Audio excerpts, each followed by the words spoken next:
Now joining us is a man that knows everybody that we just talked about. He is a 3-time Super Bowl champion, and that is former Patriot running back in Kevin Faulk, kind enough to join us on the Zach Gelb Show on CBS Sports Radio. Kevin, appreciate the time as always. Good to see you. How you been? I've been all right, Zach, man. Good to be on. Well, thanks so much for coming on. So let's start in order here. The news comes out the other day that Bill Belichick and the Patriots are parting ways. You knowing Bill very well, when you finally heard that news after months of speculation, just what was your initial reaction to it? Like everybody else, can't believe it. But like he always taught us, it's a performance league. You got to perform. You got to be consistent each and every week. And if you're not, they can remove you. And it happened.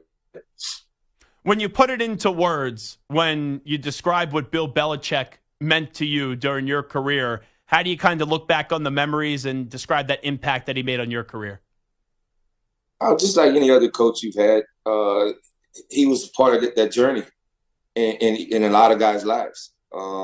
He was just that final part, that last part that we needed in our lives. And for me, it was the little details that he always mentioned, that he always taught us about, that made that grand scheme of things. The big goal that you're looking out for, pay attention to those little details, because that's what's going to get you to achieve those goals. What do you think Bill could still bring to a football team? Because I think the conversation the last 2 years has gotten so crazy with the team falling off and Brady won a Super Bowl. Like, wherever Belichick lands, what is a team getting in the greatest coach of all time in Bill Belichick?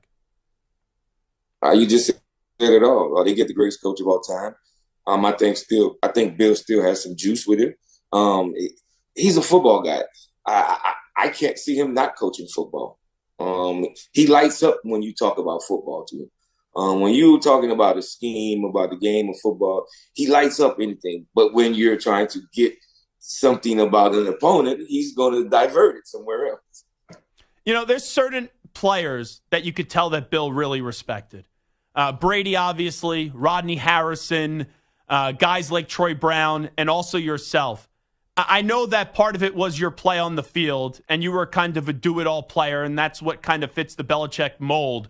But how about your guys' relationship individually? Like, how did that improve over the years when you first met him to when you walked away from the organization? Well, Bill never talked to anyone when he first came to the organization. He was Bill. But then a few years in, he really opened up and started, conversating with guys in the hallway, giving us our good mornings and everything. And that's when it really started to change about Bill, the person, not just the football coach. Do you think he's misunderstood at all? Because everyone has this perception of Bill. And then you talk to some of his former players. They know that he's a tough coach, but you hear like a different side of Belichick sometimes from the players. So do you feel like he's misunderstood when we talk about him? Oh, definitely. When you get Bill one-on-one, it's totally different Bill. I call it like you want to corner him one-on-one. You don't want to be in like a team setting or a group setting with him, because that's where he's at his best. But when you're one-on-one with him, it's just something about that opportunity to be one-on-one with him. When you look back for you, Kevin Faulk, who joins us right now, the 3-time Super Bowl champion, what's the one play for you individually that stands out from your time in New England? Because I have an idea, I have a thought, but I'm curious what your favorite play was under Belichick. Oh, definitely direct snap. It was one of those plays you knew it was coming, but stop it. And you still see it run. Like, even when they won the Super Bowl coming back down 28-3, they had that direct snap to James White. And that's got to be interesting for you individually. When you were at the start of the dynasty, and then you see the second dynasty form, and there were still similarities between the front end of the dynasty and then the back end of the dynasty. Oh, there were a lot of similarities, Zach. Trust me. As a former player, you see those little small similarities that go on formation-wise, the play out of the formation. You've ran them so much in certain situations at the time of practice. You know exactly what they are when they're about to be ran and the situation. Wrapping up with Kevin Faulk right now. So one of your former teammates, Jerod Mayo, who was on the staff the last few years, he only played in the NFL as a member of the Patriots. It's announced today he's the new head coach. Just what are your thoughts on Jerod Mayo taking over for Bill? Awesome. Couldn't ask for a better guy. Work ethic wise, smart wise, knowing the game of football. He was one of those guys when he first came in. Instantly, you knew what type of player he was. He was a leader on the defense as a rookie. Um, Bill knew something about him that we didn't in his rookie year, and he led the linebacker core and that defense. When his rookie year, so that meant a whole lot. Like I was telling one other guy, there were certain guys on our team that you knew that when they were done playing, they were going to be coaches. And he was definitely one of them. Were you at all disappointed? I guess there was this succession plan in place in the contract, how it was reported, but there was some talks that maybe Mike Vrabel would have been the next coach. When you found out it was Jerod, even though you're happy for him, were you disappointed it wasn't Vrabel, one of your other former teammates? Well, you kind of hear things. Like you said, you heard that they kind of had something in the works beforehand, and nobody really knew that Vrabel was going to get fired. Vrabel done a phenomenal job in Tennessee, so it was one of those shockers that he got fired at the time. So I don't. Hey, things happen. Trust me, he's going to have a job before it's all said and done, because there are a lot of teams that's looking for a good head coach like Vrabel.